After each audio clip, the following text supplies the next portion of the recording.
વાવ ખાતે રાજ્ય કક્ષા શાસિત અને કેન્દ્ર કક્ષા શાસિત એમ બે ગર્લ્સ હોસ્ટેલો આવેલી છે. બંને હોસ્ટેલોમાં કુલ 200 જેટલી બાળાઓ રહે છે. જે ગર્લ્સ હોસ્ટેલમાં આજરોજ 30/9/2024ના રોજ KGBV 3 અને 4માં વાલીઓએ હોબાળો મચાવ્યો હતો.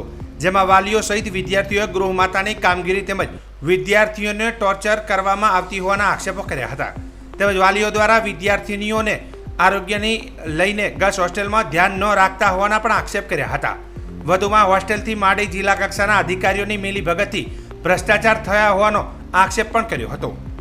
ઉલ્લેખનીય છે કે આજથી 2 માસ અગાઉ પણ વાવ મોડેલ સ્કૂલના ગ્રાઉન્ડમાં આવેલી હોસ્ટેલમાં રસોડા અલગ અલગ કરવા તેમજ અન્ય કેટલીક બાબતોને લઈને રજૂઆત કરવામાં આવી હતી અને જે મુદ્દે જિલ્લા કોઓર્ડિનેટર કોકિલાબેને ઘટના સ્થળે આવી પહોંચ્યા અને વિવાદ શાંત પાડ્યો હતો.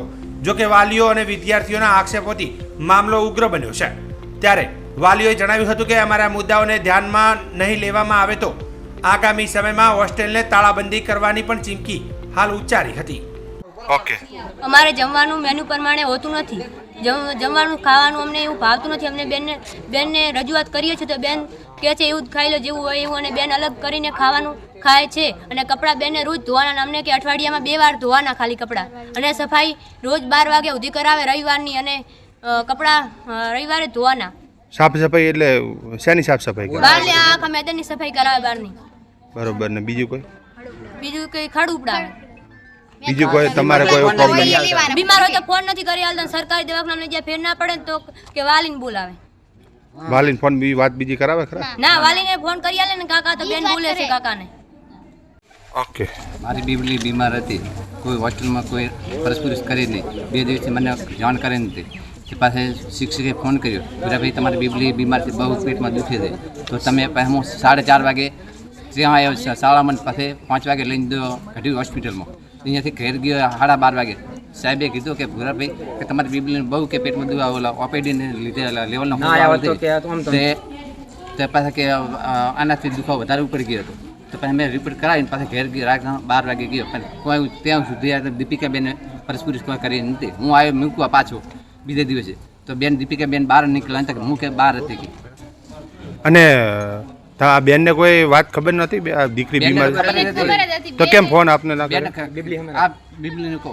બેને ખબર જ હતી, બેને મને ફોન ના કર્યા, લોકો મારા વાલીને ફોન ના કર્યા. બેન કે મેં બેને કીધું તું કે બેન તમે મને દવા કરાવો, મને પેટમાં દુખે 2 દિવસથી, તો બેને મને ફોન ના કરી આલ્યો. અને કે તાર વાલીને ફોન કરું, પણ મેં કીધું મારા વાલી ક્યારે આવે, એટલે બેન કે હું વાલીને ફોન કરું પણ કે હું તને દવા નહીં કરાવું. તો બેને કીધું પછી મારા વાલીને પછી મેં સ્કૂલમાંથી ફોન કરાવ્યો હતો, અને પછી મારા વાલી આવે, મારા વાલીએ પછી મને દવા કરાવી. તો બેને મને ફોન નતો કરી આલ્યો. બેન દવાખાને તો લઈ જ નહીં રહ્યા હતા, કે પથરીની દવા કોઈ કરતું જ નહીં કે સરકારે. તો સરકારનું ના કરતા કીધું મારા વાલીને ફોન કરે, બેને વાલીને ફોન નતો કરી આલ્યો. બનાસકાંઠા જિલ્લાના વાવ તાલુકાના વાવની અંદર KGB ટાઈપ 3 ટાઈપ 4 2 હોસ્ટેલો આવેલી છે. તેની અંદર ભ્રષ્ટાચાર બહુ જ થાય છે, અને જમવાનું કોઈ રાબેતા મુજબ આપવાનું આવતું નથી, અને મેન્યુ પ્રમાણે કોઈ જમવાનું આપતા નથી. મેન્યુ પ્રમાણે કોઈ નાસ્તો આપવામાં આવતો નથી. કોઈ પાણીના પ્રશ્નો છે, પીવાનું પાણી નથી આવતું, અને દીકરીઓને ટોચન કરવામાં અને હેરાન કરવામાં આવે છે. એની ઉપર લેવલે તાત્કાલિક નોંધ લેવામાં આવે. અગાઉ રજૂઆત કરી હતી ને? હા, અગાઉ એની રજૂઆત કરવા છતાં કોઈ એનું નિકારણ આવ્યું નથી. અગાઉ શું રજૂઆત કરી હતી? અગાઉ રસોડા બાબત રજૂઆત કરી હતી કે અલગ રસોડો કરો અને મેન્યુ પ્રમાણે જમવાનું આપવામાં આવે. અને હાલમાં શું રજૂઆત છે?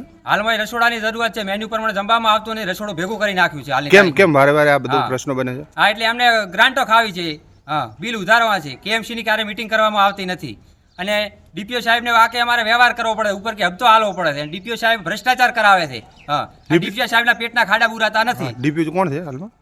વિનોદ પટેલ. અને કોઓર્ડિનેટર કોઓર્ડિનેટર છે કોકિલાબેન. કોકિલાબેન દર મહિને આવે નથી, હપ્તો લઈ જાય છે. હા, તમે એકવાર કોકિલાબેન મેં રજૂઆત કરી હતી. DPO સાહેબને ગયા વખતે હું લડ્યો તો, મેં ITI કરી હતી, આનો મને કોઈ જવાબ આપ્યો નથી. રજૂઆત કરવા છતાં મને કોઈ વફળવા માંગતા નથી. હા, હવે શું માંગ છે તમારી? હવે અમારી માંગ છે કે જે મેન્યુ પ્રમાણે જમવાનું આવે, અને અમારી હોસ્ટેલ જે હતી એ પ્રમાણે રાબેતા મુજબ ચાલુ રહે. જો કે વારંવાર રજૂઆત પણ હિસાબે અમારે સ્ટાફની બદલી દીધી અહીંથી. હા, વારંવાર રજૂઆત કરવા છતાં પણ જો તમારી માંગ વારંવાર આના પોઝિશન થાય રહી, હવે આ બાબતે તમે શું કે વધારે? આ બાબતે અમે કહેવા માંગે અમારી છોકરીઓ ઘર લઈ જાય છે, તાળા બંધીને હોસ્ટેલને લોક મારી દે. હા, આવતી નથી. DPO સાહેબ આ લોકોને છાવરે છે. કેમ બદલી નથી કઈ? હા, એટલે એમને મળતી હશે બધા એમ. હા.